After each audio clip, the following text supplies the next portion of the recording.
ಉದಯವಾಣಿ ದಿನಪತ್ರಿಕೆಯು ಉಡುಪಿಯ artist forum ಸಹಯೋಗದೊಂದಿಗೆ 1ರಿಂದ 10ನೇ ತರಗತಿ ವಿದ್ಯಾರ್ಥಿಗಳಿಗಾಗಿ ಆಯೋಜಿಸಿಕೊಂಡು ಬರುತ್ತಿರುವ ಕರಾವಳಿ ಕರ್ನಾಟಕದ ಪ್ರತಿಷ್ಠಿತ ಮಕ್ಕಳ ಚಿತ್ರಕಲಾ ಸ್ಪರ್ಧೆ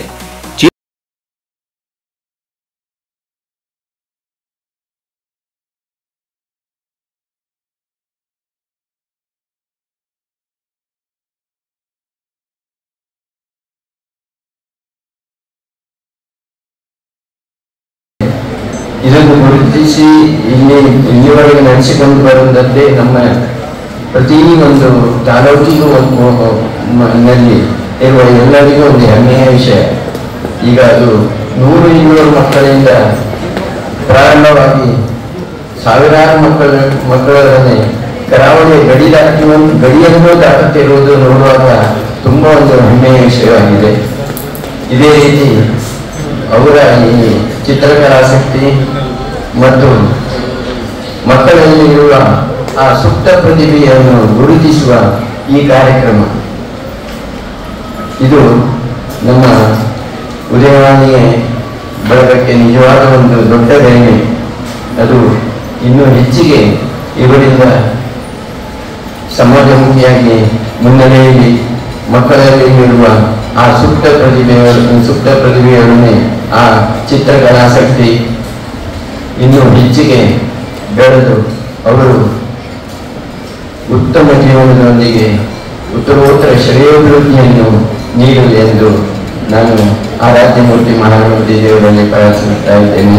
ಈಗ ವಾಸ್ತವವಾಗಿ ಕಿವಿಗೆ ಸಮಯವಲ್ಲ, ಮನಸ್ಸಿಗೆ ಮತ್ತು ಮೆದುಳಿಗೆ ಮತ್ತು ಬಣ್ಣಕ್ಕೆ. ಹಾಗಾಗಿ ಈಗಾಗಲೇ ನಮ್ಮ ಸಹೋದ್ಯೋಗಿ ರತ್ನವಚನೆ ಹೇಳಿದ ಹಾಗೆ ಕಳೆದ ವರ್ಷ 25,000 ಜನ ಮಕ್ಕಳು ನಮ್ಮ ಇಡೀ ಸಿಂಗರವನ್ನ ಕಾರ್ಯಕ್ರಮದಲ್ಲಿ ಭಾಗವಹಿಸಿದ್ರು. ಈ ಬಾರಿ ಅದನ್ನು ಮೀರಿಸುವ ಸಾಧ್ಯತೆ ಎಲ್ಲ ಕಡೆ ಇದೆ. ಯಾಕಂದ್ರೆ ಕಾಸರಗೋಡು ಇದುವರೆಗೆ ನಮ್ಮಲ್ಲಿ ಇರಲಿಲ್ಲ, ಅಂದರೆ ನಾವು ಅದರಲ್ಲಿ ಪ್ರತ್ಯೇಕವಾಗಿ ಮಾಡ್ತಿರ್ಲಿಲ್ಲ. ಕಾಸರಗೋಡು ಮಕ್ಕಳು ಮಂಗಳೂರಿಗೆ ಬಂದು ಬರೀತಾ ಇದ್ರು. ಈ ಬಾರಿ ಕಾಸರಗೋಡಿನಲ್ಲಿ ನೆನೆ ಮಾಡಿದ್ದೇವೆ. ಸುಮಾರು 1,000ಕ್ಕೂ ಹೆಚ್ಚು ಮಕ್ಕಳು ಅಲ್ಲಿ ಮೊದಲ ವರ್ಷಕ್ಕೆ ನಮ್ಗೆ ಬಂದಿದ್ದಾರೆ. ಹಾಗಾಗಿ ಇದಕ್ಕೆ ಇಬ್ಬರು ಕಾರಣ. ಒಂದು, ಇವತ್ತು ಚಿನ್ನಬಣ್ಣ ಇವರೆಲ್ಲ ಮೆಚ್ಚೆ ವ್ಯಕ್ತಪಡಿಸಿದ್ದಾರೆ ಗಣ್ಯರೆಲ್ಲ. ಅದಕ್ಕೆ 2 ಕಾರಣ. ಒಂದು, ಮಕ್ಕಳು ಮತ್ತು ಮಕ್ಕಳನ್ನು ಕರ್ಕೊಂಡು ಬರೋ ಪೋಷಕರು. ಯಾಕಂದ್ರೆ ನಾವು ಏನ್ ಬೇಕಾದ್ರೂ ಒದಗಿಸ್ತೇವೆ. ನಮ್ಗೆ ನಮ್ಮ ಉದಯವಾಣಿ ಹೆಸರು ಹೇಳಿ ಸ್ಪಾನ್ಸರ್ ಮುಂದೆ ಬರ್ತಾರೆ, ಪೇಂಟಿಂಗ್ ನಮ್ಗೆ ಬೇಕಾದ ಎಲ್ಲ ಅಗತ್ಯಗಳು ಸಿಗುತ್ತೆ. ಆದ್ರೆ ಅದನ್ನು ಬರೆಯುವುದಕ್ಕೆ ಮತ್ತು ಬರೆಯೋದಕ್ಕೆ ಮಕ್ಕಳನ್ನು ತರೋದಕ್ಕೆ ಪೋಷಕರು ಬರದೇ ಇದ್ರೆ ಈ ಸ್ಪರ್ಧೆ ನಮ್ಗೆ ಯಶಸ್ವಿ ಆಗೋದು ಸಾಧ್ಯವಿಲ್ಲ. ಹಾಗಾಗಿ ಮೊದಲು ನಿಮ್ಮೆಲ್ಲರಿಗೂ ನಾವು ಧನ್ಯವಾದಗಳನ್ನು ಹೇಳಬೇಕು.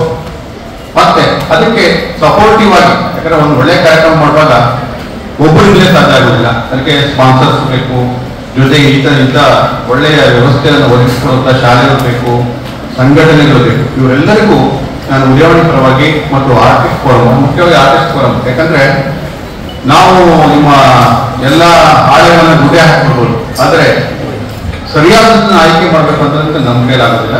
ಅದಕ್ಕೆ ಆರ್ಟಿಸ್ಟ್ ಫೋರಮ್ನವರು ಇಡೀ ಕಳೆದ 25 ವರ್ಷಗಳಿಂದಲೂ ನಮಗೆ ಮೊದಲು ಜಿಲ್ಲೆ ತಾಲೂಕುಗಳಿಗೂ ನಾವು ವಿಸ್ತರಣೆ ಮಾಡಿದಾಗ ಅದೇ ರೀತಿಯ ಪರಿಣಿತರನ್ನು ಕಳಿಸಿ ಸಹಕಾರ ಮಾಡಿದ್ದಾರೆ. ಅವರಿಗೂ ಬಹಳ ಧನ್ಯವಾದಗಳು ಹೇಳಬೇಕು. ಹಾಗಾಗಿ ಎಲ್ಲರಿಗೂ ಮತ್ತೊಮ್ಮೆ ಧನ್ಯವಾದಗಳನ್ನು ಹೇಳ್ತೀನಿ. ನಾನು ಮಾತು ಮುಗಿಸ್ತೇನೆ.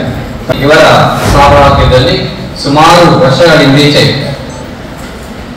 ಮಕ್ಕಳ ದಿನಾಚರಣೆ ಪ್ರಯುಕ್ತ ಮಕ್ಕಳಿಗೆ ಕಲೆ ಬಗ್ಗೆ ಆಸಕ್ತಿ ಮೂಡಬೇಕು ಅನ್ನೋ ದೃಷ್ಟಿಯಿಂದ ಚಿಣ್ಣರ ಬಣ್ಣ ಅನ್ನುವ ಕಾರ್ಯಕ್ರಮವನ್ನು ನಿರಂತರವಾಗಿ ನಡೆಸ್ತಾ ಬಂದಿದ್ದಾರೆ. ಇದಕ್ಕೆ ನಾವೆಲ್ಲರೂ ಆಭಾರಿಯಾಗಿದ್ದೇವೆ ಅಂತ ಹೇಳಬೇಕು. ಯಾಕೆಂದ್ರೆ ಇವತ್ತಿನ ಕಾಲದಲ್ಲಿ ಮಕ್ಕಳಿಗೆ ಎಜುಕೇಶನ್ ಜೊತೆಗೆ ಅವರ ಸುಪ್ತ ಪ್ರತಿಭೆಯನ್ನು ಹೊರತರುವಂತ ವೇದಿಕೆಯನ್ನ ಸಮಾಜ ಕಲ್ಪಿಸಿಕೊಡ್ಬೇಕಾಗುತ್ತೆ. ಸುಮಾರು 10 ತಾಲೂಕುಗಳಲ್ಲಿ ಕಾಸರಗೋಡಿಂದ ಹಿಡಿದು ಬೈಲೂರು ತನಕ ಎಲ್ಲ ತಾಲೂಕುಗಳಲ್ಲಿ, ಉಡುಪಿ, ಕಾಸರಗೋಡು ಡಿಸ್ಟಿಕ್ ಮತ್ತು ಉಡುಪಿ ಅವಿಭಜಿತ ದಕ್ಷಿಣ ಕನ್ನಡ, ಉಡುಪಿ ದಕ್ಷಿಣ ಕನ್ನಡ ಜಿಲ್ಲೆಯ 10 ತಾಲೂಕುಗಳಲ್ಲಿ 9 ಕೇಂದ್ರಗಳಲ್ಲಿ ನಿನ್ನೆ ಮತ್ತು ಇವತ್ತು ಈ ಕಾರ್ಯಕ್ರಮ ನಡೀತಾ ಇದೆ. ದೊಡ್ಡ ಸಾಧನೆ ಅಂತ ಹೇಳಬೇಕು. ಇವತ್ತು ನನ್ನ ಪ್ರಕಾರ 1,000 ವಿದ್ಯಾರ್ಥಿಗಳು ಇಲ್ಲಿ ಚಿತ್ರ ಬಿಡಿಸಲಿಕ್ಕೆ ಬಂದಿದ್ದಾರೆ. ಚಿತ್ರ ಬಿಡಿಸುವುದು ನೆಪ ಅಂತ ಇರಬಹುದು ಅಷ್ಟೇ, ಆದ್ರೆ ಸಮಾಜದಲ್ಲಿ ಬದುಕನ್ನು ಕಟ್ಟಲಿಕ್ಕೆ ಈ ವೇದಿಕೆ ತುಂಬಾ ವೇದಿಕೆಯಾಗಿ ರೂಪಗೊಳ್ಳುತ್ತದೆ ಅಂತ ಹೇಳಲಿಕ್ಕೆ ಇಷ್ಟಪಡ್ತಾ ಇದ್ದೇನೆ.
ಇನ್ನು 2/11/2024 ಮೂಡಬಿದ್ರೆಯ